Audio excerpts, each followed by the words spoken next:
She was raised by her single mother. Her mom has been sick for 3 months. One day, she received a call at the office that her mom is dead. She rushed down to see her. It is painful to lose the only one you called family.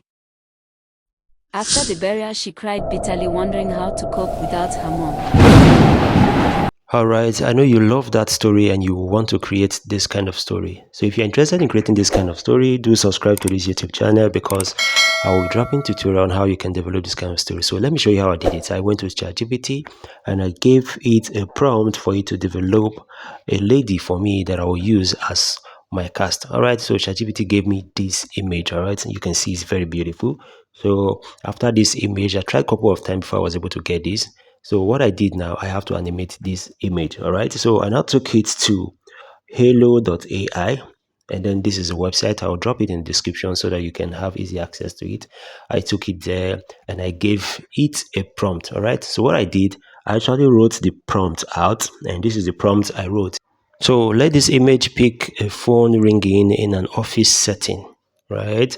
And then after picking the call, or maybe after picking the phone, you're just going to express yourself. All right, let tears start dropping down from her eyes, or start running from her eyes. All right, so it's just a simple grammar.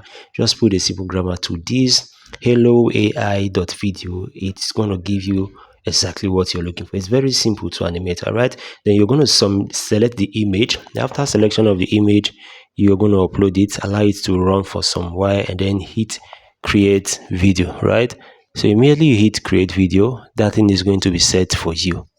Immediately it hit create video, it's just going to generate the animated image for you, just like a particular scene you saw where she went to pick the phone and then tears was coming out from her eyes. This was how I generated it. So for your own time, you can generate every other scene. I want this video to be short, so I'm going to go to the next tool.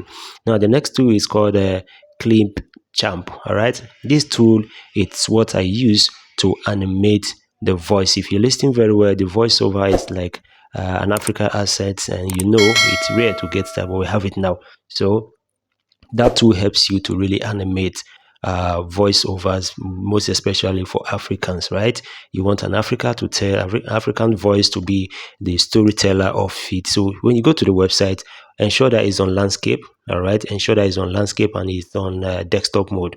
So you're going to hit record and create, then you come down to text to speech. All right, when you do that, the next thing you're going to do, I'm trying to delete a clip that was there before so you don't get confused. And the next thing you're going to do is to select the language. All right, English is Nigeria, and then the voice, it has 2 voice, male and female. All right, I'll choose the female voice, which is Azine. All right, so the next thing I'm going to do now is just to go and impute the text. All right, so when you open this website, first at the top right hand side you see export. So when you're done, you can just export it in audio. So this is where I will paste my text. All right, this is just a sample of a text. So immediately you paste this text here, then when you're done, just hit preview. It's going to play through. It's very simple. But to use this software or website with your phone effectively, ensure that the phone is on landscape and it's on desktop mode. All right, ensure if you miss it, you're not going to get it. You won't get anything from this site. So as you can see, I'm done with the generation, and then everything that you need to do is just for you to go to your editing software. I'm using InShot. Just pick out those clips. All right, you merge them together, pick the voiceover, merge it, and then add effects to it. So when you're doing that, ensure that the voiceover tells exactly the story of the picture you are trying to project. This is just a tutorial for you to be able to put more life to your storytelling, right, videos, and this is nice. So guys, I think this is the end of this tutorial, and then if you like what you're seeing, please do not forget to subscribe to this YouTube channel, and so that you can get my other tutorial that is about to come up in the future. See you guys.